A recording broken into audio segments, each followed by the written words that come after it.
Hello students. Today we are going to do the poetry section of our class 10th English language and literature.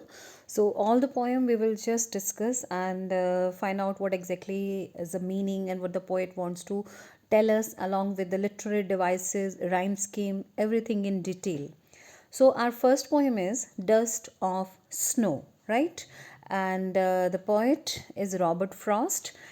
One more thing, Robert Frost basically has written about nature. And if you will find there is beauty, there is nature, description of everything beautiful here. So similar is the poem Dust of Snow. It describes a very simple happening in very simple words. This is a very, very short poem. It tells us that sometimes even a small incident may prove to be of a larger significance.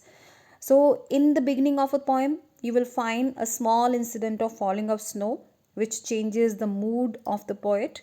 And in the end, the poet feels relaxed and thankful to the nature for saving his day from being wasted. So, let's start. The first is the introduction. I told you earlier also, the poem is penned by Robert Frost. It's a simple and short poem, yet with a deeper and larger meaning. The poet explains how an act as petty as experiencing snow on one's body can brighten one's day up. You just imagine yourself. Okay, you have, you are going and you see that something is so different and eye catching that your mood changes instantly. So, this is a message given by Robert Frost that we always stick to the negative point. Why don't we see the beauty in the nature everywhere around us, which can change our day, which can change our mood? So, let's start with the first extract. In the first four lines, the poet is saying, "The way a crow shook down on me the dust of snow from a hemlock tree." Okay, very, very simple. He's just going somewhere and he's in a very, very sad mood, and just there is he just stands, below the hemlock tree. So, what exactly is a hemlock tree signifying? It's a symbol, it's a poisonous tree basically, and it's not a beautiful just like maple, oak, and pine trees. It doesn't symbolize beauty and happiness, it symbolizes sadness and regret. Okay, so this exactly is hemlock tree. Similarly, the crow. We have always read about the beautiful and different things about the different beautiful words, but have you ever thought about using crow? Because the crow represents sorrow. Similar, hemlock tree also represents sorrow. So, both the things are unconventional, but the poet has used it. Sometimes in life, these things also matter when we are talking about always the beautiful, but exactly we have to see the bad point or sad point of that also. So let's start with the poem. The way a crow shook down on me the dust of snow from a hemlock tree. So here is a scene where the poet is in a very bad mood and is walking by a tree, and a hemlock tree is a poisonous tree, and as he passes by, a crow happens to throw some snow dust on him. Okay, dust is exactly snow here. So whether it falls on his head or shoulder, it is unknown, because there is no specific mention in the poem, because the poet is just standing there and there is a crow, and shakes a tree and the snow fell down on him. Moreover, whether the crow was landing, shivering with cold, readjusting himself on the branch, or taking off. It happens, na? Sometimes the birds, they are also doing the same thing, and something, falls down from the tree. So here, the particles of snow falls on the author. So two different agents of nature are here, and both are representing sorrow. The hemlock tree is also signifying sadness and gloom, and similarly the crow also signifies the sadness or sorrow, and it changes the poet's mood. How it changes? Now, first of all, before we come to the second extract, it also comprises of the four lines. I'll just tell you what is the rhyme scheme. You can see here, the way a crow shook down on me the dust of snow from a hemlock tree. So crow, me, snow, tree. You just see it. Very minutely you see a crow. If crow is A, me is B. Snow is A, tree is B. So the rhyme scheme is A, B, A, B. Okay, now coming to the literary devices, poetic devices, the basic thing used here in the first extract is assonance. So now what is assonance? See, when we are talking about the vowel sound, but there is a prominence of a vowel sound throughout the line. Okay, just check it here.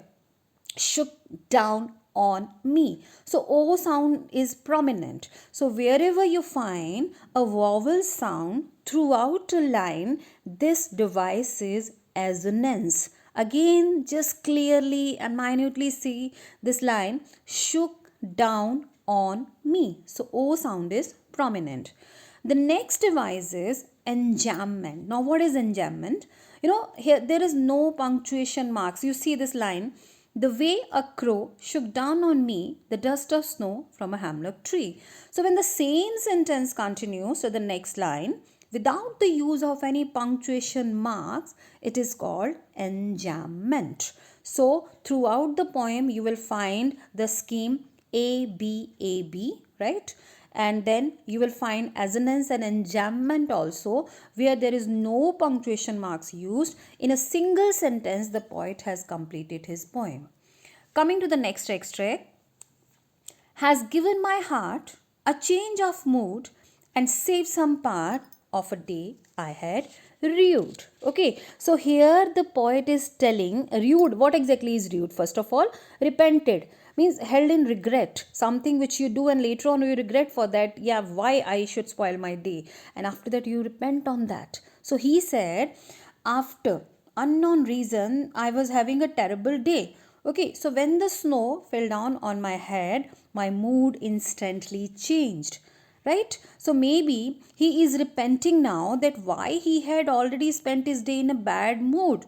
That was not so important. Sometimes so many things happens which are not, that much important to be taken care of. But we spoil our day. We always, we take it at heart. This is wrong.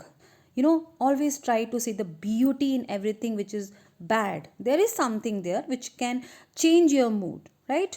So after this incident, his mood is changed and he is saying ki why he had rued it, why he is repenting. So this for the negative references, through the negative references Hamlet and Crow, the poet is trying to portray the inauspicious thing which can bring joy and happiness. So we must take things for granted. We must not take things for granted, and we should accept whatever come in whatever way, because there is always a blessing. You just have to find out the blessing instead of always cursing the situation ki why that thing happened. There is always something blessing. Okay, so conclusion. What is the conclusion? And just like I told you, the crow and hemlock tree represent sorrow, and both are negative creature. So we have to find out the positivity. We just have to find out the positivity in every negative situation. He has not used other birds like sparrows, nightingales, and other trees like maple, oak, or pine. He's trying to break down all the preconceived notions, just like in all the poetries and everywhere we find these kind of things. So there are other certain agents of nature also. So this way the poet has tried to make us understand that we see the world not as how it is, but as how we want to see it. Okay, so just like these both Hamlet and Crow, they had made his day better. So the dust of snow stands for joy. So now what exactly the values and the message we get from this poem? It shows that we can take the hard times of life in stride. Eventually something will happen to change our situation into happier times. Okay, don't stick to one point and situation. It will change. The simple things we do for others can make all the difference. Just think about those random acts of kindness we do and how much they brighten a person's day and sometimes change their future. Just like you always wait for that somebody will come and make your day better. So why don't you do something for the others, because there may be some of the people who are in need and you can be the blessing for them. So through dust of snow, the poet is trying to teach us that be thankful to the nature and always try to find out positivity in all the negative situation. Thank you everyone. So the next poem which we will do will be Fire and Ice. Till that, bye bye, take care.